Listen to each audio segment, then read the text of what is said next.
485। પછી બીજા બાળકને ઊભું કરીએ તો પહેલી ખુરશીમાં 10,000 છે, તો 10,000માં કેટલા મીંડા આવે છે, એકડાની સ્થાન કિંમત શું છે, વ્યવહારમાં એની સ્થાન કિંમત શું છે। બીજા બાળકને ઊભા કરીએ આપણે કે ભાઈ તું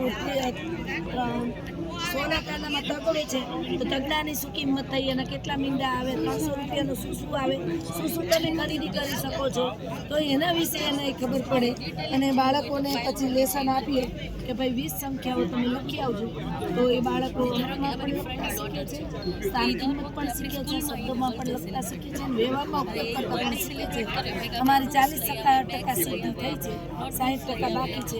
એ સિવાય 2025નું સાહેબ, એ સિવાય 2025નું મારું વર્ક કરીએ છીએ।